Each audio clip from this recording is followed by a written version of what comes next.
নমস্কার কৃষক বন্ধুরা, আমি আপনাদের জন্য একটি ছোট ভিডিও নিয়ে আসলাম।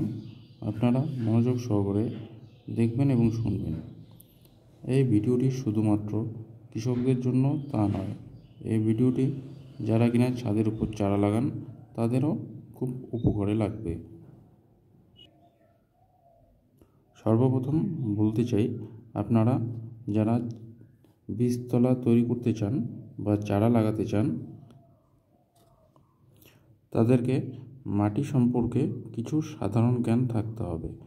যেরকম প্রথমত তাদেরকে বীজতলা তৈরি বা চারা লাগানোর জন্য উর্বর রসযুক্ত মাটি সংগ্রহ করতে হবে।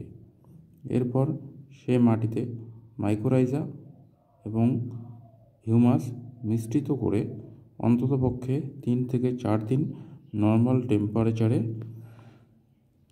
ঢেকে রাখতে হবে। এরপর 3-4 দিন হয়ে গেলে মাটিগুলোকে আবার ভালো করে মিক্স করে নিতে হবে। এরপর মাটিগুলো রেডি হয়ে গেলে বীজ বা চারা বসিয়ে দিতে হবে। এরপর আপনাদের কাজ হবে 4-5 দিন পর বীজতলাটিকে লক্ষ্য রাখা। কারণ যদি দেখেন বীজতলাটির রস কমে গেছে, তাহলে আপনারা স্প্রে মেশিনে পরিষ্কার জল ঢুকিয়ে বীজতলাটি হালকা করে ভিজিয়ে দিন।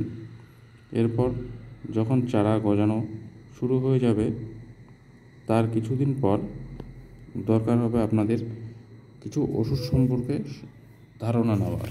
যেরকম চারা গাছ যখন 3 থেকে 4 পাতা হয়ে যাবে, তখন আপনাদের গাছটিকে সুস্থ রাখার জন্য পোকামারা যেমন ইমিডাক্লোপিড এবং তার সঙ্গে যাতে গোড়া না পচে তার জন্য নর্মাল ফাঙ্গিসাইড যেমন সাব, বেবিস্টন এগুলো জলে গুলে ভালো করে স্প্রে করতে হবে 7 দিন অন্তর অন্তর।